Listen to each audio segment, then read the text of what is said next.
آج 8 مارچ ہے، آج 8 مارچ ہے۔ سیکولر اور لبرل، لادین اور مذہب بیزار قوتیں خواتین کی آزادی کی بات کرتے ہیں کہ خواتین آزاد ہونی چاہیے۔ یہ وہ تربیتی ادارہ ہے خاتون جو میری ماں کی صورت میں ہے۔ آپ نے اس کو بھی نشانہ بنایا، آپ نے اس کو بھی نشانہ بنایا۔ آپ قوم کی ماں کو، ہر بچے کی ماں کو بازاری بنانا چاہتے ہیں۔ آپ اس کو ہیرا منڈی کی طائفہ بنانا چاہتے ہیں۔ آپ اس کو کمرشلائز بنانا چاہتے ہیں۔ آپ اس کو جنسی تعلقات قائم کرنے پر آمادہ کرنا چاہتے ہیں۔ آپ قانون سازی کے ذریعے اس ملک میں مادر قدر آزاد معاشرے کی تشکیل چاہتے ہیں۔ تم اس ملک میں جس ملک کا نام اسلامی جمہوریہ پاکستان ہے، کیا میری ماں، میری بیٹی، میری بہن، میری بہو نشانے پر ہے یا نہیں نشانے پر؟ تم نے تو کسی کا طریقہ نہیں چھوڑا۔ تم تو مدرسے کو بھی معاف نہیں کرتے، تم تو مولوی کو بھی معاف نہیں کرتے، تم تو طالب علم کو بھی معاف نہیں کرتے، تم تو ان سہولتکاروں کو جو مدرسے کی مدد کرتے ہیں ان کو بھی معاف نہیں کرتے، تم میری ماں اور میری بیٹی کو بھی معاف نہیں کرتے۔ کس مقصد کے لیے؟ اپنے آقا کو خوش کرنے کے لیے۔ آپ کا آقا ٹرمپ ہوگا، آپ کا آقا امریکہ، یورپ اور مغرب ہوگا، میرا آقا جناب رسول اللہ صلی اللہ علیہ وسلم۔ تم اپنے آقا کو خوش کرتے رہو، میں اپنے آقا کو خوش کرتا رہوں گا۔ تمہیں شرم اور حیا نہیں ہے، اپنی ناموس اور عزت کو نوچنے کے لیے تمہیں شرم اور حیا نہیں ہے۔ مجھے کیوں شرم ہو کہ میں اپنے ناموس عزت کو پردپوش رکھنا چاہتا ہوں۔ دنیا میں 2 چیزیں حجاب میں ہوتی ہیں۔ دنیا میں دیکھیں 2 چیزیں حجاب میں ہیں، ایک بیت اللہ حجاب میں ہے، ایک میری ماں اور میری بیٹی حجاب میں ہے۔ اللہ تعالیٰ نے اتنی بڑی عزت دی ہے، وہ بھی سیاہ پوش ہے، وہ بھی حجاب میں ہے، اور اللہ تعالیٰ نے میری بیٹی اور میری بہن اور میرے ماں کو بھی حجاب اور پردے کا حکم دیا۔ کہتے ہیں کہ یہ حجاب اور پردے کا حکم، ابھی وہ قرآن کی تشریح بھی وہ کرتے ہیں۔ قرآن کی تشریح وہ لوگ کرتے ہیں جس کو سورہ اخلاص پڑھنا نہیں آتا، قل واللہ پڑھنا نہیں آتا۔ بہت بڑے بڑے وزراء ہیں، پاکستان کا قانون ان کو یاد ہے جیسے ہمیں سورہ فاتحہ یاد ہے، آئین ان کو یاد ہے، لیکن جب ان سے کہا جاتا ہے کہ سورۃ الاخلاص پڑھو، 75 سالہ عمر رسیدہ آدمی سورۃ الاخلاص نہیں پڑھ سکتا۔ بے وقوف، بے شرم، کبھی نماز پڑھا ہے یا نہیں پڑھا؟ 5 سالہ بچی بھی قل واللہ پڑھ سکتا، پوری نماز ان کو یاد ہے۔ تم سے پوچھا جاتا ہے کہ درود شریف پڑھو، تم کہتے ہیں ساری مجھے یاد نہیں ہے۔ جب تم سے سوال کیا جاتا ہے کہ دعائے قنوت پڑھو، تم کہتے ہیں ساری مجھے یاد نہیں ہے۔ جب سورہ اخلاص کے بارے میں کہا ساری مجھے یاد نہیں ہے، پھر تم کو کیا یاد ہے؟ آپ کی یہ زندگی کس میں گزری؟ آپ اس قسم کی معاشرہ چاہتے ہیں، میرا جسم میری مرضی والا معاشرہ، آپ یہ معاشرہ تشکیل دینا چاہتے ہیں۔ لیکن آج پاکستان میں سروے کرے، وہ سروے ہو چکا ہے، 98% پاکستانی قوم پاکستان میں اسلامی نظام چاہتے ہیں، پاکستان میں اسلامی نظام چاہتے ہیں 98% لوگ۔ اور یہ سروے میں نے نہیں کیا ہے، کسی مولوی نے نہیں کیا ہے، یہ امریکن ادارے نے پاکستان میں آج سے 4 سال پہلے یہ سروے کیا ہے کہ 98% لوگ پاکستان میں اسلامی قانون اور اسلامی نظام کا لفاظ کرتے ہیں۔ یہ الگ بات ہے کہ منافقین راستے میں رکاوٹ ہے، حکمران راستے میں رکاوٹ ہے، بین الاقوامی اور قومی طاقتور قوتیں راستے میں رکاوٹ ہے، ورنہ یہ قوم اسلام کے لیے تیار ہے نظام کی شکل میں۔ میرا جسم میری مرضی، کیا مطلب اس کا؟ یہ ایک تحریک ہے، اس کا ایک پس منظر ہے اس نعرے کا۔ آپ لوگ ریسرچ کریں کہ یہ کیا پس منظر ہے اس کا۔ یہ سب سے پہلے امریکہ میں یہ نعرہ لگا، کس مقصد کے لیے لگا؟ پھر اس کے بعد ایک تنظیم بنی سکس ورکرز مومنٹ، یہ تنظیم بنی، پھر حقوق کا مطالبہ ہوا۔ حقوق کیا تھے؟ لڑکے اور لڑکیاں جنسی تشدد، جنسی تعلقات کے عادی بن گئے، جنسی تعلقات کے عادی بن گئے، باقاعدہ کاروبار بن گیا۔ تو انہوں نے ایک تاریخ شروع کی سکس ورکر مومنٹ کہ اس کو ریکگنائز کرے، اس کو لیگلائز کرے، اس کو قانونی کرے، گیز رائٹس دے، ابورشن رائٹس دے۔ یعنی جب میں بغیر شادی کے بے ادبی ماں حاملہ ہو جاؤں تو مجھے اسقاط حمل کی باقاعدہ قانونی طور پر اجازت دی جائے۔ اس کے لیے یہ تحریک بنی، ہمیں اجازت دی جائے، مرد مرد کے ساتھ جنسی تعلقات قائم کرتے ہیں، مرد لڑکی کے ساتھ قائم کرتی ہے، اس کو باقاعدہ قانونی شکل دیے جائے۔ اس کے لیے موومنٹ شروع ہوئی، تحریک شروع ہوئی۔ یہ اس زمانے میں، اور یہ الفاظ ہیں ان کی، مائی باڈی مائی چوائس، میری جسم میری مرضی، یہ اس کا اردو ترجمہ ہے۔ تو کیا آپ نے پوچھا ہے اس کا نتیجہ کیا ہے؟ ذرا پوچھئے نا، اس نعرے کے بعد ہوا کیا وہاں؟ آپ آج دیکھیں آج کہ وہاں کیا ہو رہا ہے، اس بدعملی کا نتیجہ کیا ہے، اس بد اخلاقی کا نتیجہ کیا ہے، اس فحاشی اور عریانی کا نتیجہ کیا ہے؟ ذرا امریکہ سے پوچھئے۔ آپ کہتے ہیں کہ میرا مقصد یہ کہ خواتین پر تشدد نہ ہو، کون کہتا ہے کہ خواتین پر تشدد ہو؟ آپ آ جائے قرآن سے پوچھیں، فَعِظُوهُنَّ وَاهْجُرُوهُنَّ فِي الْمَضَاجِعِ وَاضْرِبُوهُنَّ۔ وہ کیا کہتے ہیں؟ فرض کرے آپ کے گھر کی خاتون، آپ کی اہلیہ، آپ کو شک پڑے کہ اس کا کردار مشکوک ہے تو اس کو نصیحت کرے، فَعِظُوهُنَّ، اس کو نصیحت کرے۔ اگر نصیحت مؤثر ثابت نہیں ہوتی، اس کے بعد وَاهْجُرُوهُنَّ فِي الْمَضَاجِعِ، بستر الگ کر دے۔ یہ ہے وہ سٹیپ بائی سٹیپ، قدم بقدم نصیحت کے وہ طریقے، ان کو صحیح راستے پہ لانے کے لیے، باکردار بنانے کے لیے۔ فَعِظُوهُنَّ، بار بار نصیحت کرو، بار بار نصیحت کرو۔ اگر پھر بھی نہیں مانی، وَاهْجُرُوهُنَّ فِي الْمَضَاجِعِ، بستر الگ کرے، بیڈ روم الگ کرے۔ اگر پھر بھی نہیں مانی، وَاضْرِبُوهُنَّ، پھر مارو پیٹو۔ لیکن سوال یہ ہے کہ ادھر مارنے کا کوئی لیمٹ نہیں ہے، یعنی مارو مارو، یعنی جتنا بھی مار سکتے ہو مارو، اور مارنے کا آلہ، اس کی کیفیت، اس کی شکل، اس کی کمیت، اس کی بھی کوئی وضاحت نہیں ہے۔ یا ہے وضاحت؟ کوئی وضاحت نہیں ہے۔ موٹے لکڑے سے مارو، لوہے سے مارتے ہو، موٹے سے مارتے ہو، پتلے سے مارتے ہو، 100 مارتے ہو، 1000 مارتے ہو، فضربو کا سب پر اطلاق ہوتا ہے۔ یہی تو تشدد ہے۔ لیکن ہم پھر جاتے ہیں پیغمبر علیہ السلام کی روایات کی طرف۔ وہ کہتے ہیں مارنے کے 2 طریقے آپ کو اجازت ہے۔ ایک طریقہ یہ ہے کہ رومال کو یہاں لپیٹ کے اس سے مارو، یا مسواک کے ذریعے مارو۔ یہ کوئی بھی مار ہے، مسواک کے ذریعے مارو یا رومال کے ذریعے مارو۔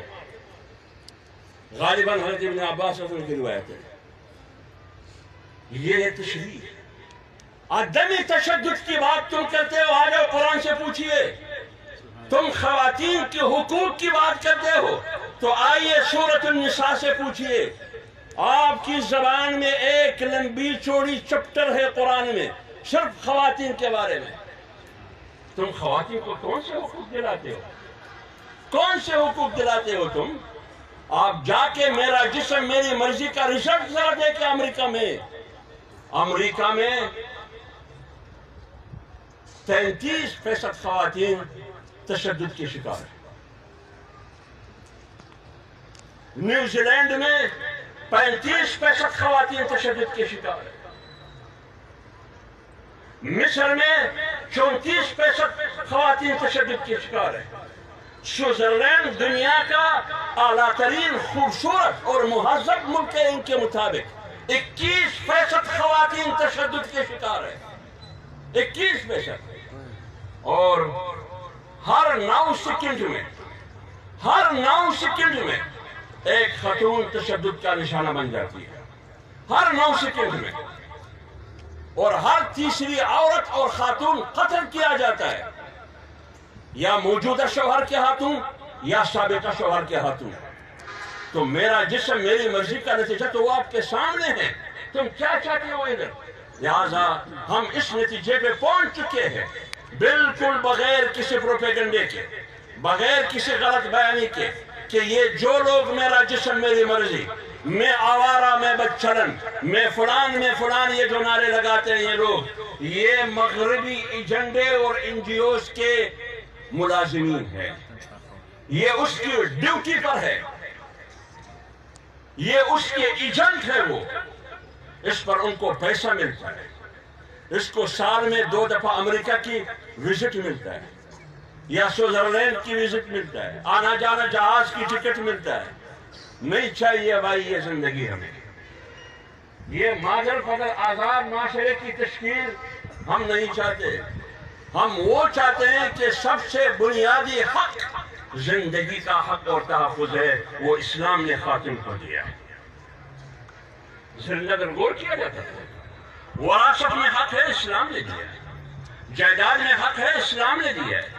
کون سے حقوق ہے آپ ہاتھ اٹھا کے بتائیے کیا اسلام آپ کو دینے کے لیے تیار نہیں ہے؟ لباس تو مسئلہ نہیں ہے کہ شلوار یہاں ہو یا یہاں ہو، یہ تو حقوق کے زمرے میں نہیں آتا۔ ان الذين يحبون ان تشيع الفاحشة في الذين آمنوا لهم عذاب أليم۔ وہ لوگ جو مؤمنین میں، مسلمانوں میں عریانی اور فحاشی عام کرنا چاہتے ہیں اور پسند کرتے ہیں، ایمان والوں کی صفوں میں شامل ہو کر یہ کام کرتے ہیں، اللہ تعالیٰ فرماتے ہیں ان کے لیے سخت عذاب ہے۔ تو یہ کس زمرے میں آتے ہیں؟ کس زمرے میں؟ اس لیے اللہ تعالیٰ نے قرآن میں جو عزت، جو مقام عورت کو دی ہے، دنیا کے کسی قانون نے بھی نہیں دی ہے۔ اور اللہ تعالیٰ کا شکر ادا کرنا چاہیے کہ پاکستان میں 98% لوگ اس قسم کا معاشرہ نہیں چاہتے، بلکہ 99% لوگ یہ چند کیا کہتے ہیں اس کو، آنٹی مافیا، موم بتی مافیا، چند طلاق شدہ خواتین،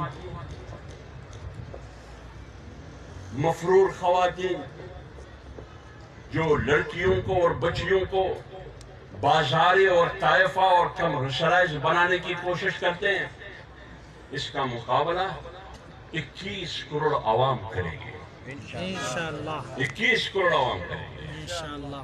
ہم کسی کو اجازت نہیں دیں گے کہ قوم کی بچی کی عزت اور ناموس سے کھلواڑ کرے، یہ کسی کو اجازت نہیں دیں گے۔ ایک دفعہ بی بی عائشہ رضی اللہ تعالیٰ عنہ کے پاس ایک خاتون آئی، ان کے ساتھ 2 بیٹیاں بھی تھیں۔ جب آئی تو حضرت عائشہ نے 3 کھجوریں دی، 3 کھجوریں دی، تو ماں نے، اس عورت نے 2 کھجوریں اپنے بیٹیوں کو ایک ایک کر کے دی۔ ابھی 1 کھجور بچ گئی، وہ 1 کھجور کو آدھا آدھا کر کے ان 2 میں تقسیم کی۔ تو رات کو رسول اللہ صلی اللہ علیہ وسلم آئے، بی بی عائشہ رضی اللہ تعالیٰ عنہ نے یہ سارا ماجرا ان کے سامنے رکھا کہ یہ عجوبہ میں نے دیکھا۔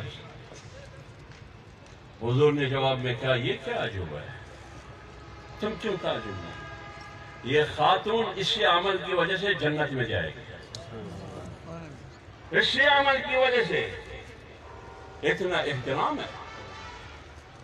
لیکن مغرب، یورپ اور امریکہ میں بیٹی باپ کی شفقت سے محروم ہے، بہن بھائی کی محبت سے محروم ہے، اور بیوی شوہر کی وفاداری سے محروم ہے، اس لیے در بدر کر رہی ہے۔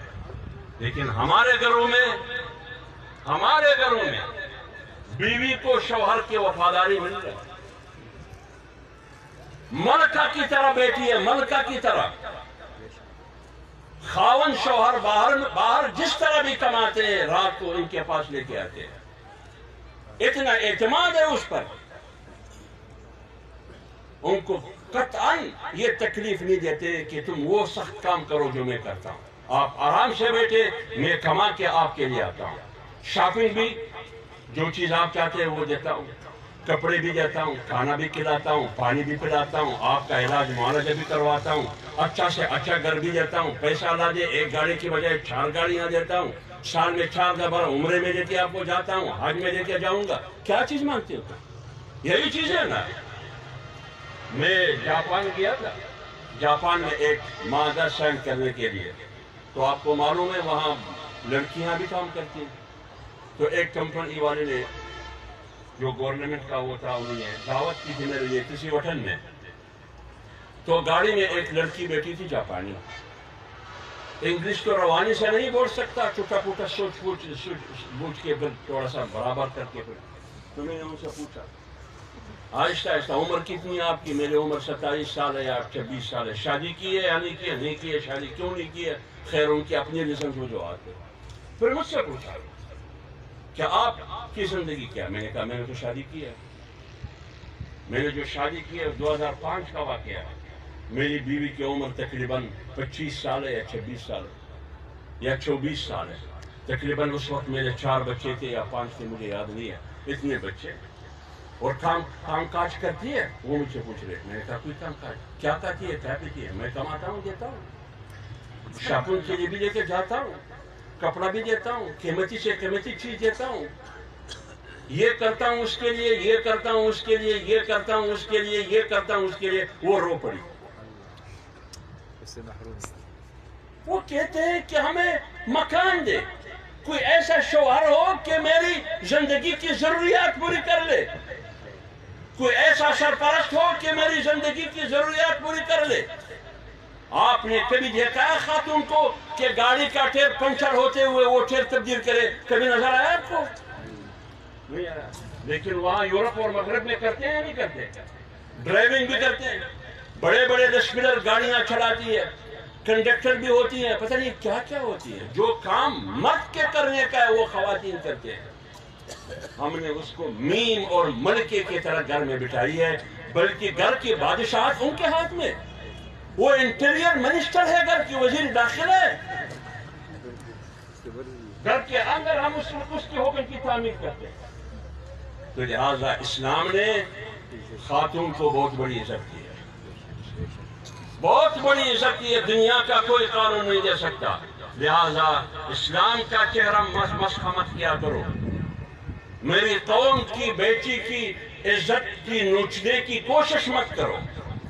میری قوم کی بیٹی سے دوپٹہ نوچنے کی کوشش مت کرو، ورنہ گلیوں میں بھی لڑائی ہوگی، بازاروں میں بھی لڑائی ہوگی، پارلیمنٹ میں بھی لڑائی ہوگی. پھر میں دیکھوں گا کہ یہ آنٹی مافیا نکلتی ہے یا نہیں نکلتی ہے.